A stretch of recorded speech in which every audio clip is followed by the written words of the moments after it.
Aujourd'hui, je vais vous raconter l'histoire du hold-up le plus inattendu de l'histoire. Il ne s'agit pas du braquage d'une banque, mais du vol d'un cerveau.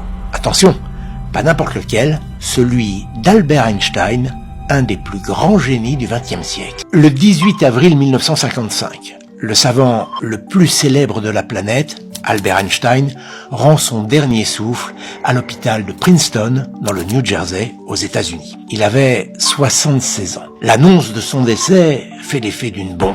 La nouvelle fait la une dans le monde entier. Mais cette mort soudaine surprend sa famille. Einstein semblait en effet en pleine forme jusqu'à la veille où il a été pris de violentes douleurs au ventre. Ses proches, qui veulent connaître la nature du mal qui l'a terrassé, demande donc au médecin de l'hôpital de pratiquer une autopsie. Cette mission est confiée au médecin légiste Thomas Harvey. C'est un praticien de 43 ans qui jouit d'une excellente réputation. Lorsqu'on le choisit pour réaliser l'autopsie du célèbre savant, il n'en revient pas. Albert Einstein est l'homme qu'il admire le plus au monde. Le savant est considéré à l'époque comme le plus grand génie du XXe siècle. En 1921, il a obtenu le prix Nobel de physique pour ses travaux sur l'effet photoélectrique, mais il est surtout le père de la théorie de la relativité restreinte et de la théorie de la relativité générale. E égale mc2. Vous connaissez sûrement cette formule. Contrairement à ce que l'on pense, ce n'est pas Einstein qui l'a inventée. En revanche, c'est lui qui l'a rendue célèbre. Grand E, l'énergie, est égale à m, la masse, que l'on multiplie par c au carré, c étant la vitesse de la lumière, environ 300 000 km par seconde. La formule signifie en gros que l'énergie a une masse. Grâce à cette égalité complexe et à quelques autres, le savant a permis à l'humanité de faire un pas de géant dans la compréhension de l'univers. En physique, il y a donc un avant et un après Albert Einstein. Le voilà dans la salle d'autopsie, en compagnie de deux assistants, face au corps du grand savant. Il est allongé sur la table et donne l'impression de dormir, paisiblement.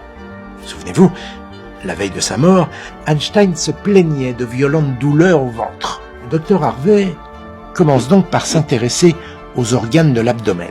À peine commence-t-il son travail qu'il observe une grande concentration de sang au niveau de la cavité péritonéale d'Albert Einstein. La cavité péritonéale, c'est l'espace situé entre les deux membranes qui tapissent l'intérieur de l'abdomen. Ces membranes recouvrent l'estomac, le foie et le pancréas. En présence d'une telle quantité d'hémoglobine dans cette zone, Harvey n'a aucun mal à déterminer l'origine du décès. Le savant a été victime d'une rupture d'anévrisme de la aorte abdominale. En rompant, cet anévrisme a provoqué une hémorragie interne très importante qui a été fatale au savant. Albert Einstein avait peu de chances de s'en sortir. Les causes de la mort sont donc maintenant établies. Pas la peine de prospecter plus loin. Le docteur Harvey en a terminé.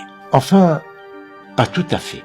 En règle générale, le médecin laisse à ses assistants le soin de remettre le cadavre en état. Pendant ce temps, il rédige son rapport. Mais cette fois, ce n'est pas ce qui va se passer. Le praticien demande à ses assistants de sortir. Il désire rester seul avec la dépouille du savant. Veut-il se recueillir, profiter d'un moment d'intimité avec lui? Non. Il a une autre idée derrière la tête. Il veut absolument savoir d'où le savant tirait son intelligence hors du commun. À quoi peut bien ressembler le cerveau d'un génie? Qu'a-t-il de différent des autres? Alors, il n'hésite pas une seconde.